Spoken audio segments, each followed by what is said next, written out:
नमस्कार विद्यार्थी मित्रांनो, डिप्लोमा के स्कीमचं करिक्युलम आता आपण बघणार आहोत. ही आहे MSBTची वेबसाईट.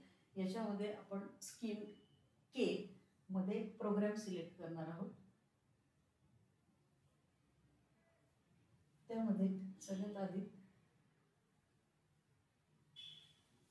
सिव्हिल इंजिनिअरिंगचा डिप्लोमा बघू आपण. Diploma in civil engineering second semester, हा फर्स्ट सेमिस्टरचा सिलेबस आहे. सेकंड सेमिस्टरमध्ये कुठले कुठले टॉपिक आहेत ते बघू आपण. याच्यामध्ये सगळ्यात महत्त्वाचं आहे तुमचा ॲप्लाइड मॅथमॅटिक्स, त्यानंतर ॲप्लाइड सायन्स, इंजिनिअरिंग मेकॅनिक्स, त्याच्यानंतर building material and construction, serving. हे जे आहेत हे 5 तुमचे थिअरी पेपर आहेत. ॲप्लाइड मॅथमॅटिक्स जो आहे तो तुमचा 100 मार्काचा पेपर आहे, जसा फर्स्ट सेमिस्टरला बेसिक मॅथमॅटिक्स होता त्याप्रमाणे. त्यानंतर ॲप्लाइड सायन्स जो आहे तो फर्स्ट सेमिस्टरचा बेसिक सायन्स होता त्या पद्धतीनेच आहे, फक्त इकडे सेल्फ लर्निंग तुम्हाला नाही आहे, जे सेल्फ लर्निंग फर्स्ट सेमिस्टरला होतं.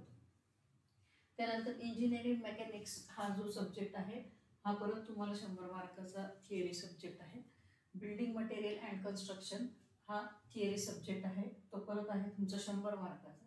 सर्वेइंग हा जो आहे हा पण 100 मार्काचा सब्जेक्ट आहे. त्यानंतर प्रोफेशनल कम्युनिकेशन आणि सोशल अँड लाईफ स्किल्स हे 2 नवीन सब्जेक्ट्स आलेले आहेत.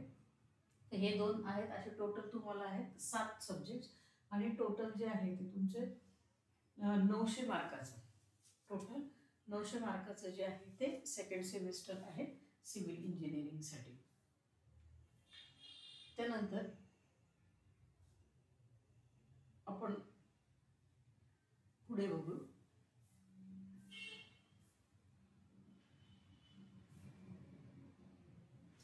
मेकॅनिकल इंजिनिअरिंगचा सिलेबस जो आहे तो बघणार आहोत आपण आता.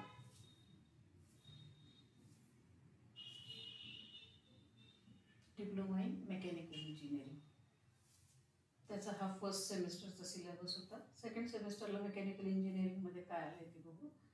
ॲप्लाइड मॅथमॅटिक्स सेम आहे तुमचा सिव्हिलचा आणि मेकॅनिकलचा. त्याच्यानंतर ॲप्लाइड सायन्स हा पण सेमच आहे. त्यानंतर इंजिनिअरिंग मेकॅनिक्स हा एक सब्जेक्ट आहे. मॅन्युफॅक्चरिंग टेक्नॉलॉजी, इंजिनिअरिंग ड्रॉइंग हे जे आहेत हे तुमचे 5 थिअरी सब्जेक्ट्स आहेत. म्हणजे याची थिअरी एक्झाम होणार आहे. याची जी आहे ॲप्लाइड सायन्सची ती ऑनलाईन MCQ टाईपमध्ये एक्झाम होणार. त्यानंतर professional communication, social and life skills असे 7 सब्जेक्ट्स आहेत मेकॅनिकल इंजिनिअरिंगला आणि टोटल जे आहे ते आहे 900 मार्काचं सेकंड सेमिस्टर मेकॅनिकल इंजिनिअरिंगचं. त्यानंतर इलेक्ट्रिकल इंजिनिअरिंगमध्ये बघू.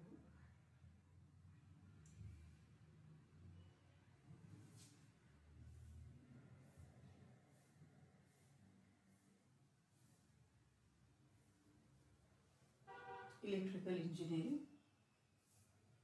इंजिनिअरिंग परत इकडे तुमचे जे सब्जेक्ट्स आहेत त्याच्यामध्ये ॲप्लाइड मॅथमॅटिक्स आहे, ॲप्लाइड सायन्स आहे. जे ॲप्लाइड सायन्स हा जो आहे हा 312308 सिव्हिल, मेकॅनिकल आणि इलेक्ट्रिकल या तिन्ही ब्रँचसाठी सेम सब्जेक्ट आहे. त्यानंतर elements of electronics, fundamentals of electrical engineering, basic mechanical engineering, professional communication, social and life skills हे 7 सब्जेक्ट्स आहेत इलेक्ट्रिकल ग्रुपसाठी आणि टोटल मार्क्स आहे 850 मार्काचा असं हा सेकंड सेमिस्टर आहे इलेक्ट्रिकल ग्रुपसाठी. अशा पद्धतीने तुम्ही बाकीचे जे आहेत ते पण सिलेबस बघू शकतो. एकदा आपण कम्प्युटर इंजिनिअरिंगचं बघू. Computer engineering, information technology, computer technology हे सगळ्यांचे करिक्युलम सेम आहेत सेकंड सेमिस्टरसाठी. याच्यामध्ये ॲप्लाइड मॅथमॅटिक्स आहे, त्याच्यानंतर basic electrical and electronic engineering आहे. त्यानंतर programming in C, Linux basics हा नवीन एक सब्जेक्ट आलेला आहे. त्यानंतर web page designing, professional communication, social and life skills. तर हा आहे कम्प्युटर ग्रुप, म्हणजे computer technology, computer engineering, information technology या ग्रुपचा हा सिलेबस. थँक्यू.